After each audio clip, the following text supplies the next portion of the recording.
Hello दोस्तों, कैसे हैं आप सभी। देखिए, मैं लखनऊ यूनिवर्सिटी एलएलएम एंट्रेंस के बारे में जो सब्जेक्ट बताए गए हैं जिसमें मुस्लिम लॉ से संबंधित क्वेश्चन पूछे जाते हैं, मैं इसके बारे में आपको बताना चाहूँगा कि मुस्लिम लॉ से अधिकतर कहाँ किस किस जगह से क्वेश्चन अधिकतर पूछे जाते हैं। तो आइए हम तेज़ी से मुस्लिम विधि का अध्ययन करते हैं। तो सबसे पहले हम बात करते हैं कि मुस्लिम विधि के स्रोत क्या हैं। तो मुस्लिम विधि के स्रोत दो टाइप के हैं, प्राथमिक स्रोत, द्वितीयक स्रोत। प्राथमिक स्रोत में कुरान है, यानी मुस्लिम विधि के प्राथमिक स्रोत में पवित्र कुरान है, सुन्ना या हदीस है, कयास है, इजमा है, यानी चार प्रकार। पहला हो गया कुरान, दूसरा हो गया सुन्ना, तीसरा हो गया कयास, चौथा हो गया इजमा। इन चार प्रकार के स्रोत हैं। वहीं द्वितीय स्रोत के बारे में, ये प्राथमिक थे, वही द्वितीय स्रोत के बारे में बात की जाए तो उसमें प्रथाएँ हैं, न्यायिक निर्णय है, विधायन है, न्याय, साम्य और सद्विवेक हैं। यानी पहला हो गया प्रथाएँ, दूसरा हो गया न्यायिक निर्णय, तीसरा हो गया विधायन, चौथा हो गया न्यायिक निर्णय, सद्विवेक। तो ये दो प्रकार के प्राथमिक और द्वितीयक करके मुस्लिम विधि के स्रोत हैं। वहीं आगे हम बात करते हैं मुस्लिम विधि में जो शादी की बात की गई है। तो शादियाँ चार प्रकार की होती हैं। पहला होता है सही, निकाह, इसके कई सारे नाम हैं। वैलिड मैरिज इंग्लिश में बोलते हैं, फिर सही, निकाह, और वही दूसरा टाइप जो होता है वो बातिल, और उसे वॉइड मैरिज भी बोलते हैं। और वही तीसरी शादी होती है अनियमित, यानी इरेगुलर, जिसे फासिद बोलते हैं। चौथा होता है मुता विवाह, जो टाइम लिमिट का शादी होती है, टाइम पीरियड लिमिट का। तो वही हम बात करते हैं। तो शून्य विवाह यानी वॉइड मैरिज, यानी बातिल लिखा हुआ मिलेगा। कभी कभी पूछ लेता है कि वॉइड मैरिज को मुस्लिम विधि में किस नाम से जाना जाता है, तो उसे बातिल भी बोलते हैं। तो मोटा मोटा याद रखना। तो बातिल जो होता है वो वॉइड मैरिज यानी शून्य विवाह के लिए बोलते हैं। फासिद जो होता है वो इरेगुलर यानी अनियमित विवाह के लिए बोलते हैं। मुता विवाह जो है वो केवल अथना असारिया शिया विधि की जो अथना असारिया शाखा है उसी पर लागू होता है। तो कभी कभी पूछ लेता है कि मुता विवाह मुस्लिम विधि की किस शाखा में लागू होता है। तो मुता विवाह शिया विधि की अथना असारिया शाखा में लागू होता है। वही हम आगे बात करते हैं कि इद्दत क्या है। तो इद्दत जो है ये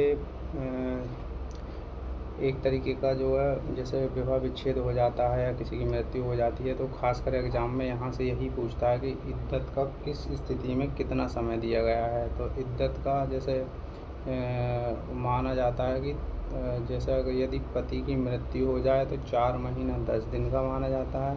यानी वैध विवाह में जो वैलिड मैरिज है उसमें यानी पति की मृत्यु होने पर 4 माह 10 दिन, और तलाक की स्थिति में 3 महीना 10 दिन। और वही जो बात करते हैं शून्य विवाह में कोई इद्दत यानी वॉइड मैरिज में यानी बातिल में कोई इद्दत नहीं होती है। वहीं जो बात करते हैं मुता विवाह में, तो मुता विवाह में कंडीशन दी गई है यानी तलाक हुआ है और फिजिकल रिलेशन यानी कोएबिटेशन नहीं हुआ है, तो ऐसी कंडीशन में इद्दत नहीं होगा। लेकिन तलाक हुआ है, कोएबिटेशन यानी शारीरिक संबंध बनाया है, तो ऐसी स्थिति में जो है 2 माह का वो इद्दत का समय बताया गया, जो आर के सिन्हा ने बताया है। 2 माह 45 दिन का अकील अहमद ने बताया। यानी मुता विवाह में 2 माह, और जो वैलिड मैरिज है उसमें 3 माह 10 दिन, मृत्यु की स्थिति में 4 माह 10 दिन है। तो कभी कभी एक्सेप्शनली यही पूछा जाता है कि मुता विवाह में तलाक हुआ है, सहवास भी हुआ है, तो ऐसी कंडीशन में तलाक की अवधि कितनी होगी। तो याद रखना 2 माह ऑप्शन में होगा तो 2 माह लगाना है। लेकिन वही अगर मृत्यु हो जाती है, पति की मृत्यु हो जाती है, तो किसी भी तरीके के चाहे वैलिड मैरिज हो चाहे मुता विवाह हो, तो सभी में जो है 4 महीने 10 दिन का तलाक माना जाता है। वहीं खयार उल बुल्ग यानी यौवनावस्था का विकल्प की बात की जाए तो यौवनावस्था का विकल्प मैंने हिंदू विधि की वीडियो में भी बताया था कि जो तलाक का वो खयार उल बुल्ग का ऑप्शन है वो मुस्लिम विधि में पति पत्नी दोनों को प्राप्त होता है, यानी लड़का लड़की दोनों को प्राप्त होता है। और ये 15 वर्ष पूर्ण हो जाने की तिथि में माना जाता है से लागू होता है। और हिंदू विधि में केवल लड़की को ही ये मतलब अधिकार मिला हुआ है। वहीं हम मेहर की बात करें तो मेहर पत्नी के प्रति सम्मान का प्रतीक मानता है। तो मेहर के प्रकार जो बताए गए हैं, मेहर अनिश्चित मेहर होती है, जिसे मेहर ए मिसल भी बोलते हैं, यानी अनस्पेसिफाइड मेहर। मेहर ए मिसल, अनिश्चित मेहर, अनस्पेसिफाइड मेहर, तो इतने इसके नाम हैं। तो इसमें जो है सुन्नी विधि में न्यूनतम फिक्स है, यानी सुन्नी विधि में जो मेहर अनिश्चित मेहर है वो 10 दिरहम फिक्स है। शिया विधि में अधिकतम फिक्स है, ये याद रखना। शिया विधि में अधिकतम 500 दिरहम, सुन्नी विधि में न्यूनतम 10 दिरहम फिक्स है, यानी सुन्नी में न्यूनतम फिक्स है, शिया में अधिकतम फिक्स है। वही दूसरा टाइप है निश्चित मेहर। मेहर ए मुसम्मा, स्पेसिफाइड मेहर, इसके 3 नाम हैं, निश्चित मेहर, मेहर ए मुसम्मा, स्पेसिफाइड मेहर। तो ये जो है फिर इसके भी 2 टाइप दिए गए हैं। तुरंत देय मेहर, जिसे मुवज्जल बोलते हैं, जो विवाह के समय जैसे ही पत्नी मांग करे तुरंत देय होता है। दूसरा होता है स्थगित मेहर, जिसे मुवज्जल यानी डेफर्ड डावर बोलते हैं, जो विवाह विच्छेद तक स्थगित रहता है, किसी घटना के घटित होने पर दिया जाता है।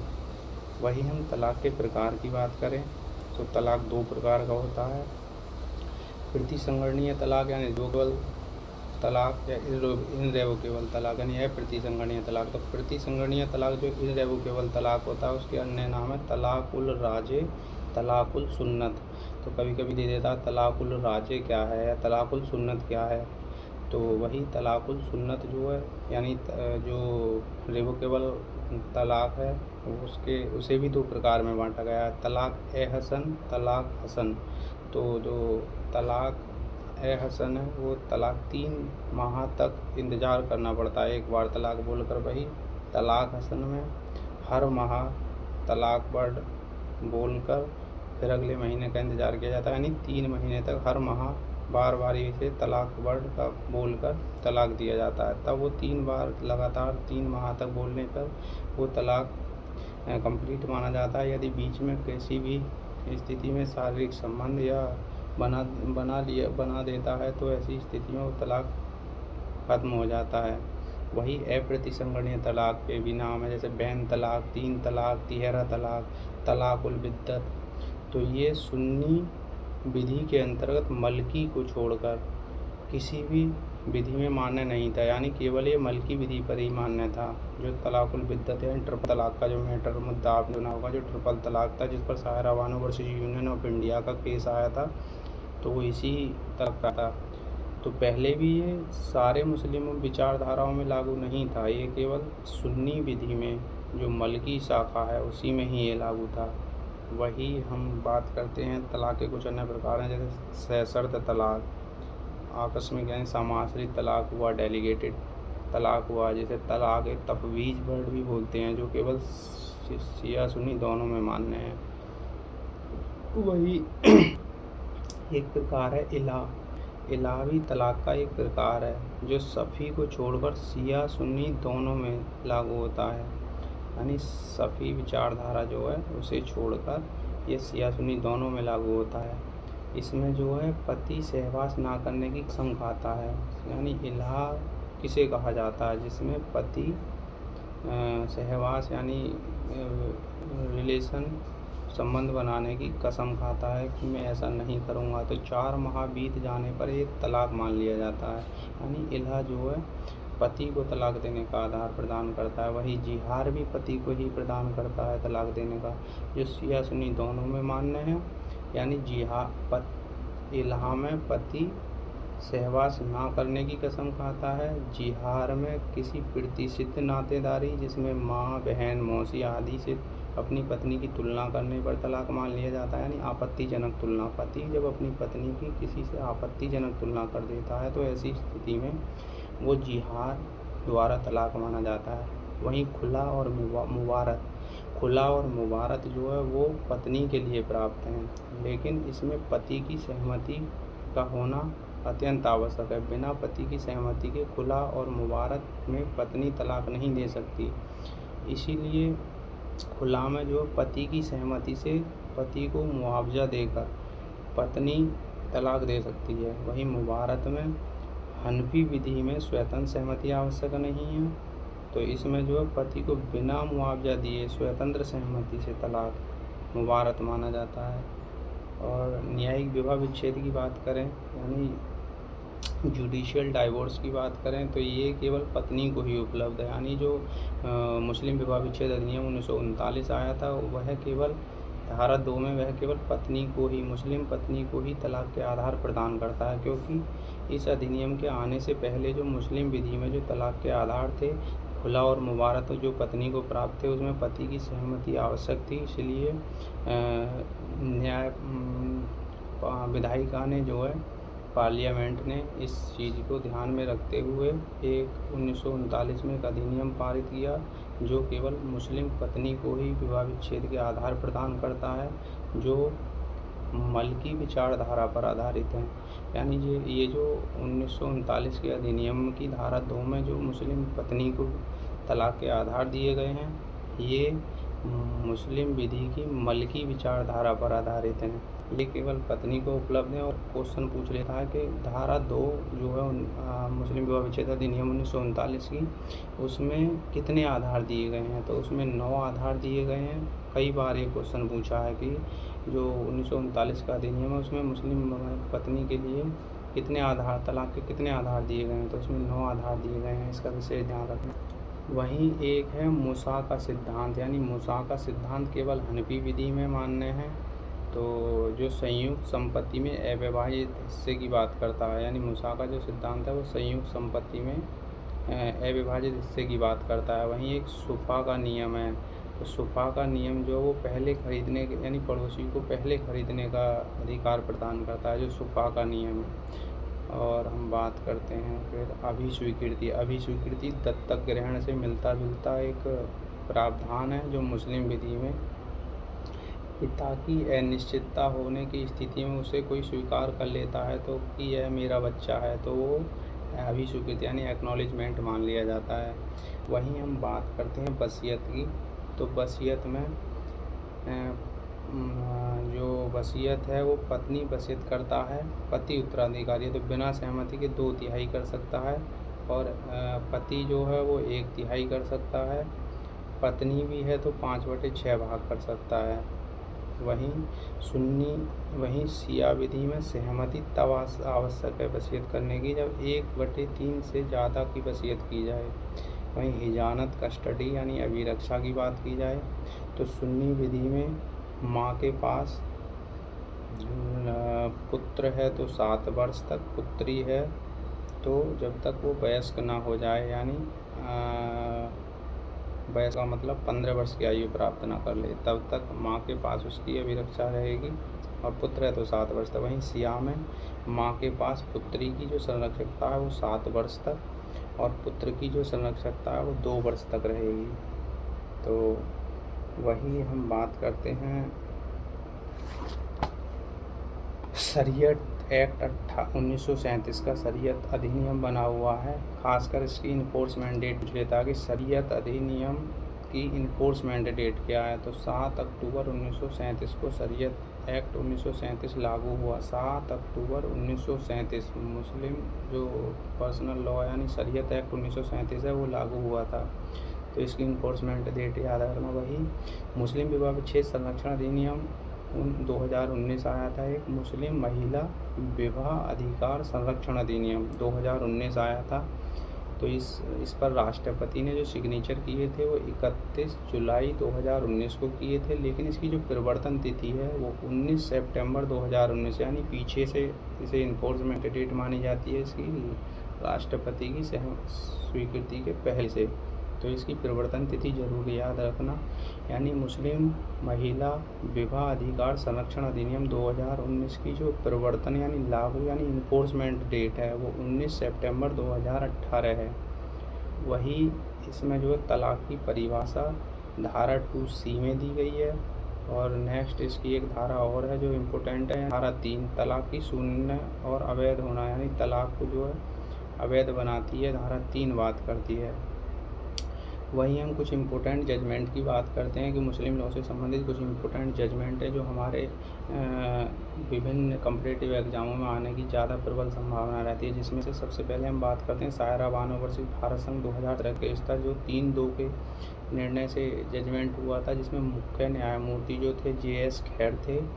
और इसमें जो विपरीत यानी इसके डिसेंट में जो जजमेंट दिया था, यानी 3-2 का जो रेशियो था, तो जिसमें 2 जज थे जो डिसेंट जजमेंट दिया था, उसमें JS खैर थे और अब्दुल नज़ीर थे। कई बार एग्जाम में पूछा गया है कि विपरीत यानी विपक्ष में जो डिसीजन दिया था, अपना मत दिया था, उसमें कौन जज थे, तो इसमें JS खैर और जस्टिस अब्दुल नज़ीर थे। बाकी जो 3 जज थे जिन्होंने बहुमत से निर्णय पारित किया, उसमें R नरीमन थे, UU ललित थे, AM जोसेफ थे। तो इसमें 3 तलाक को यानी तलाक़ुल बिद्दत को असंवैधानिक घोषित कर दिया, क्योंकि यह बताया गया कि यह संविधान के अनुच्छेद 14 का उल्लंघन करती है। वहीं हम बात करते हैं अतीका बेगम वर्सेस मोहम्मद इब्राहिम 1916 प्रीवी काउंसिल का जो केस था, वो यौवनावस्था की उम्र के बारे में बताता है कि यौवनावस्था की उम्र क्या होगी। तो 15 वर्ष की आयु पूर्ण करने पर यौवनावस्था की उम्र मान ली जाती है। वहीं अब्दुल कादिर वर्सेस सलीमा 1886 का जो ये जजमेंट है, इसमें न्यायमूर्ति जस्टिस महमूद थे, जिन्होंने मुस्लिम विवाह को संविदात्मक दायित्व के रूप में बताया, यानी मुस्लिम विवाह एक संविदात्मक प्रकार का है, तो ये अब्दुल कादिर वर्सेस सलीमा के केस में बताया। वही नेक्स्ट हम बात करते हैं मोहम्मद अहमद खान वर्सेस सहाबानो बेगम। तो इस केस में धारा 125 CRPC मुस्लिम तलाकशुदा महिलाओं पर भी लागू होती है। तो ये बात रहा मोहम्मद अहमद खान और सहाबानो बेगम 1985। वहीं डैनियल अथीवी वर्सेस भारत संघ 2001 सुप्रीम कोर्ट का केस आया, जिसमें मुस्लिम महिला तलाक पर अधिकारों को संरक्षण अधिनियम 1986 की वैधानिकता यानी संवैधानिकता को चुनौती दी गई। सुप्रीम कोर्ट ने इस अधिनियम को वैध बताया। वहीं कुछ इम्पोर्टेंट केस हैं श्रीमती सबाह अदनान सामी वर्सेस अदनान सामी, जिसमें केवल ट्रिपल तलाक के मामले में उसी पति से दोबारा शादी करने के लिए हलाल अनिवार्य बताया। वहीं हम कुछ और केसों की बात करते हैं। एक इम्पोर्टेंट केस है अनीस बेगम वर्सेस मोहम्मद इस्तफा हुसैन, जस्टिस सुलेमान थे, 1933 इलाहाबाद हाई कोर्ट का केस है, जिसमें संविदा के अतिरिक्त मुस्लिम विवाह एक धार्मिक संस्कार भी है, यानी मुस्लिम विवाह को धार्मिक संस्कार बताया था जस्टिस सुलेमान ने, जो इलाहाबाद हाई कोर्ट के जस्टिस थे। इन्होंने अनीस बेगम वर्सेस मोहम्मद इस्तफा हुसैन के केस में बताया था। तो कभी कभी इनका कोटेशन करके दे देता कि धार्मिक मुस्लिम विवाह को एक धार्मिक संस्कार बताया था। एक किस न्यायमूर्ति या किस विधि शास्त्री ने बताया था या किस विद्वान ने बताया था? ये जस्टिस न्यायमूर्ति सुलेमान थे, जिन्होंने मुस्लिम विवाह को एक धार्मिक संस्कार बताया था। तो बाकी हम इसके अलावा बात करते हैं कि मुस्लिम विधि से संबंधित विभिन्न एग्ज़ामों में कौन कौन से PYQ जो इम्पोर्टेंट हैं पूछे गए हैं। तो आइए हम बारी बारी से कुछ PYQ MCQ देखते हैं। जैसे एक क्वेश्चन है, इद्दत की अवधि 3 माह कब होती है? यानी तलाक होने पर जो इद्दत की अवधि है वो 3 माह होती है। वहीं मृत्यु होने पर जब होती है तो वो 4 माह 10 दिन होती है। वही नेक्स्ट क्वेश्चन है, तलाक की घोषणा के बाद जो तलाक रद्द न किया जा सकते यानी अप्रतिसंगरणीय इनरेवोकेबल जो तलाक है वो तलाकुल बैन के नाम से जाना जाता है, यानी ट्रिपल तलाक के नाम से जाना जाता है। वहीं मुस्लिम विधि में मेहर देना ज़रूरी है, इसका आंसर मेहर देना ज़रूरी है। नेक्स्ट है, आनंद के लिए जो निकाह अस्थायी किया जाता है यानी अस्थायी रूप से जो निकाह किया जाता है उसे मुताबिबा कहा जाता है, जो केवल सिया विधि की अथना सारिया में होता है। वहीं निकाह के लिए सक्षम आयु यानी निकाह के लिए जो सक्षम आयु है वो जो है यौवनावस्था की उम्र बताई गई है, जो मुस्लिम विधि में 15 वर्ष मानी गई है। और वही नेक्स्ट हम बात करते हैं, किसके द्वारा सर्वप्रथम कयास को मुस्लिम विधि के स्रोत के रूप में लागू किया गया था? तो कयास जो मुस्लिम विधि का प्राथमिक स्रोत है उसे सर्वप्रथम किसके द्वारा लागू किया गया था? तो इमाम अबू हनीफा के द्वारा लागू किया था। अवैध संतान मुस्लिम विधि के अंतर्गत अवैध संतान की जो अभिरक्षा है यानी कस्टडी यानी जो अभिरक्षा है वो माता के पास रहती है। वहीं हम बात करते हैं मुस्लिम विधि में जो है कुछ इम्पोर्टेंट क्वेश्चनों की, तो उसमें हम देखते हैं कि जैसे एक दे रखा है कि विधवा मुस्लिम पत्नी को अपने पति की संपत्ति को अवरुद्ध करने का अधिकार देता है। किस केस में ये बात कही गई है? तो मुसम्मात मेमूना बीवी वर्सेस चौधरी वकील अहमद के केस में ये बात कही गई है। वहीं हम बात करते हैं, पूछा है कि मुस्लिम विधि का स्रोत है, तो मुस्लिम विधि के कुछ स्रोत दे रखे हैं, जिसमें से एक स्रोत नहीं दे रखा है, तो उसमें से बाकी विकल्पों में स्रोत दे रखे हैं। तो जिसमें कुरान, इजमा, कयास, तीनों जो मुस्लिम विधि के प्राथमिक स्रोत बताए गए हैं। वहीं मुस्लिम विवाह को माना जाता है एक संविदा, यानी मुस्लिम विवाह को एक संविदा माना जाता है। शिया मुसलमानों में विवाह के समय कितने गवाह आवश्यक हैं? एक बात आपकी जानकारी के लिए बता दूं कि मुस्लिम विधि में जो विवाह के लिए यानी विवाह करते समय जो साक्षियों की ज़रूरत होती है, तो वहाँ शिया में कोई ज़रूरत नहीं पड़ती है, जबकि सुन्नी में 2 गवाहों की ज़रूरत होती है, यानी 2 साक्षियों की उपस्थिति में ही सुन्नी विवाह मान्य होता है। अर्थात विवाह जोड़ने के लिए सुन्नी में गवाहों की आवश्यकता होती है, विवाह तोड़ने के लिए शियाओं में आवश्यकता होती है। यानी जब विवाह होता है तो सुन्नी में 2 साक्षियों की आवश्यकता होती है, शियाओं में नहीं होती है। वहीं अगर विवाह यानी तलाक होते टाइम यानी विवाह तोड़ने की बात की जाए, तो वहाँ सुन्नी में आवश्यकता नहीं होती है, वहाँ शियाओं में विवाह तोड़ने के लिए 2 साक्षियों की आवश्यकता होती है, जिसमें 2 साक्षी या तो 2 पुरुष हो सकते हैं, या फिर 1 पुरुष है तो फिर 2 महिलाएं साक्षी होंगी, तब वो पूर्ण माना जाएगा। तो अक्सर पूछ लिया जाता है, जैसे यहाँ पूछा गया है उत्तराखंड जुडिशरी के 2006 के एग्ज़ाम में कि शिया मुसलमानों में विवाह के समय कितने गवाह की आवश्यकता होती है? तो मैंने बताया शियाओं में विवाह जोड़ने के लिए यानी विवाह के समय गवाहों की आवश्यकता नहीं होती, जबकि विवाह को तोड़ने के लिए शियाओं में गवाहों की आवश्यकता होती है, तो इसलिए इसमें कोई गवाह की आवश्यकता नहीं होती। उसी प्रकार सुन्नी मुसलमानों में न्यूनतम मेहर कितना फिक्स है? यानी मैंने बताया था स्टार्टिंग में ही कि सुन्नी में न्यूनतम मेहर फिक्स है, शियाओं में अधिकतम फिक्स है। तो सुन्नी में न्यूनतम 10 दिरहम है, वहीं शियाओं में जो अधिकतम है वो 500 दिरहम फिक्स है। यानी सुन्नी में न्यूनतम फिक्स 10 दिरहम, शियाओं में अधिकतम फिक्स 500 दिरहम। तो ये याद रखना।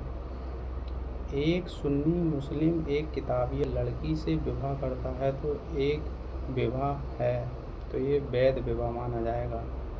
वही हम बात करते हैं नेक्स्ट कुछ इम्पोर्टेंट क्वेश्चंस की। तो मुस्लिम विवाह मैंने बताया था, मुस्लिम विवाह विच्छेद अधिनियम 1939 के जो प्रावधान है वो मुस्लिम स्कूल यानी मुस्लिम विचारधारा किस शाखा पर आधारित है? तो ये मलकी विचारधारा पर आधारित है, यानी मलकी स्कूल पर आधारित है। वही नेक्स्ट क्वेश्चन है, कौन सा स्थान आम पूजा का स्थान नहीं है? यानी इस स्थान पर हर व्यक्ति मुस्लिम पूजा करने नहीं जा सकता, तो वो है इमाम बाड़ा, यानी इमाम बाड़े में हर व्यक्ति पूजा करने के लिए नहीं जा सकता, जैसे महिलाएं। नेक्स्ट है, मुस्लिम विधि में जब पति एवं पत्नी दोनों की विवाह विच्छेद चाहते हों तो यह समव्यवहार होता है मुबारत, यानी पति और पत्नी दोनों सहमति से चाहते हैं तो ये मुबारत होता है, क्योंकि खुला में तो मुस्लिम महिला के लिए सहमति तो होती है पति की और पत्नी की, लेकिन वहाँ कुछ कुछ मुआवजा देकर तलाक होता है। वहीं हम बात करें नेक्स्ट क्वेश्चन, मुस्लिम विधि के अंतर्गत कोई मुसलमान अपनी संपत्ति की वसीयत किस सीमा तक कर सकता है? तो ये 1/3 तक मुस्लिम व्यक्ति अपनी संपत्ति को वसीयत कर सकता है, जिसे एक बीघा नियम भी कहते हैं। वहीं मुस्लिम विधि शास्त्र को किस नाम से जाना जाता है? यानी मुस्लिम विधि शास्त्र है उसके लिए किस नाम से जाना जाता है? तो ये अक्सर पूछा जाता है, तो हिंदी में वर्ड है फ़िक़्ह से जाना जाता है। वहीं जो है बात करते हैं मुस्लिम विधि में बिना गवाह के होने पर विवाह, यानी शियाओं में तो बिना गवाहों के अगर विवाह हो रहा है तो वैध माना जाएगा, वहीं सुन्नी में अगर बिना गवाहों के विवाह हो रहा है तो वो अनियमित माना जाएगा, यानी अवैध माना जाएगा, तो इसे ध्यान रखना। वही अवैध संतान रखने वाली मुस्लिम महिला दंडनीय है जिना के लिए, तो इसका याद ना कि जिना के लिए दंडनीय है। वही हम बात करते हैं, मैंने बताया था सहमति से मुस्लिम विवाह का विघटन खुला माना जाता है। ये दोबारा रिपीट पूछ लिया क्वेश्चन। मुसा शब्द मुस्लिम विधि के अंतर्गत अर्थ है अविभाजित संपत्ति में हिस्सा, यानी मुसा जो है अविभाजित संपत्ति में हिस्सा की बात करता है। वही नेक्स्ट क्वेश्चन है, माँ की अनुपस्थिति में निम्न में से किस महिला को मुस्लिम बच्चे की अभिरक्षा के लिए प्राथमिकता दी जाती है? तो सबसे पहले माता की माँ को मुस्लिम के अंतर्गत प्राथमिकता दी जाती है। वही हम बात करते हैं कि जो है मुस्लिम विधि के अंदर कोई मुसलमान अपनी संपत्ति को किस सीमा तक दान कर सकता है। यानी एक चीज़ ध्यान रखना कि मुस्लिम विधि में जो वसीयत है वो तो अपनी संपत्ति का 1/3 कर सकता है। वही अगर दान की बात की जाए तो दान में जो वो अपनी सारी संपत्ति का जो है दान कर सकता है, यानी संपूर्ण संपत्ति का दान कर सकता है। वही हम बात करते हैं कुछ और क्वेश्चंस की, जिसमें देखिए पूछ रखा है शिया विचारधारा के अंतर्गत मेहर की रकम, यानी मैंने बताया था सुन्नी में मिनिमम फिक्स है, शियाओं में मैक्सिमम फिक्स है। तो यहाँ 500 दिरहम है अधिकतम, तो यहाँ शिया विचारधारा में 500 दिरहम पूछ रखा है। वही सुन्नी विधि में अवयस्क का अभिभावक कौन हो सकता है, यानी सुन्नी में पिता हो सकता है। नेक्स्ट क्वेश्चन है, मुता विवाह को मान्यता मिली, यानी मुता विवाह को अथना असारिया शाखा में, यानी मैंने बताया था शिया विधि की अथना असारिया शाखा में मुता विवाह को मान्यता मिली है। वही नेक्स्ट क्वेश्चन है, यथा समीप्य का सिद्धांत संबंधित है। यथा समीप्य का सिद्धांत जो है डॉक्ट्रिन ऑफ साइप्रस का जो सिद्धांत है ये वक्फ से संबंधित है। वही नेक्स्ट क्वेश्चन है, शरीयत अधिनियम 1937 किस तारीख से लागू हुआ? तो मैंने बताया था स्टार्टिंग में शरीयत अधिनियम 1937 जो 7 अक्टूबर 1937 से लागू हुआ था। वही नेक्स्ट क्वेश्चन है, बोहरा समुदाय मुस्लिम विधि की किस शाखा से मानता है? तो ये इस्माइली शाखा को मानता है बोहरा समुदाय। क्या नेक्स्ट है, क्यास को मुस्लिम के स्रोत के रूप में पहली बार किसने लागू किया? तो ये मैं पहले भी बता चुका हूँ, ये इमाम अबू हनीफा ने लागू किया था। वहीं नेक्स्ट क्वेश्चन है, एक वक्फ बनाने का अर्थ है संपत्ति का संपूर्ण अर्थ जो किसको प्रदान किया जाता है वो ईश्वर में मानी जाती है, यानी वक्फ की जो संपत्ति है वो ईश्वर में मानी जाती है। शरीयत अधिनियम 1937 में कितनी धाराएं हैं? ये क्वेश्चन भी पूछा है कि शरीयत अधिनियम में कितनी धाराएं, तो 6 धाराएं हैं टोटल।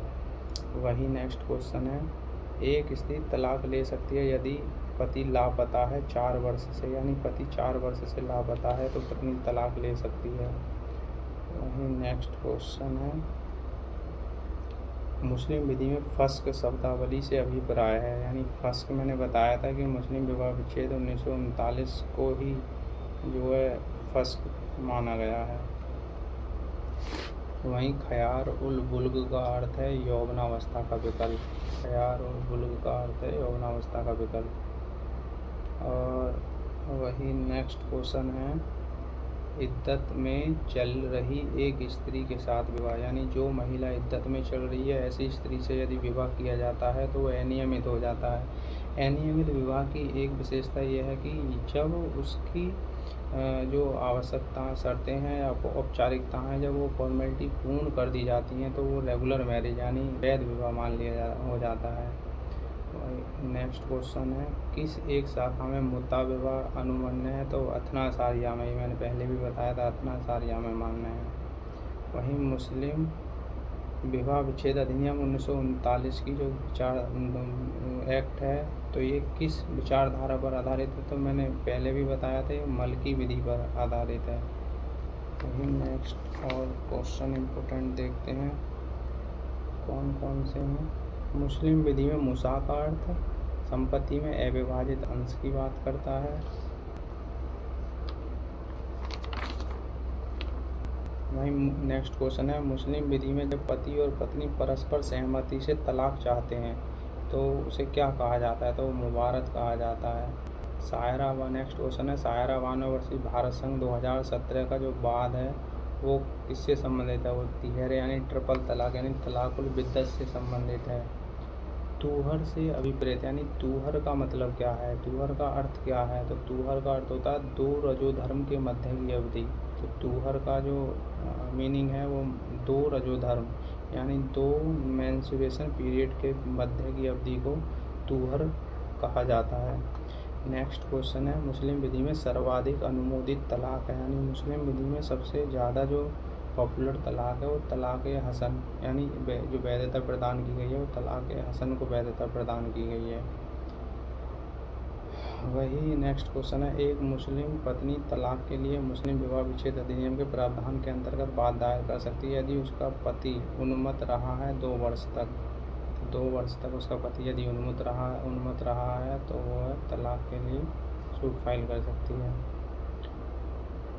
और कुछ क्वेश्चंस हैं, इद्दत के दौरान विवाह किया जाएगा तो वह नियमित या उर्दू में बोलते हैं फासिद माना जाएगा। और कुछ क्वेश्चंस और देखते हैं एक आध कोई।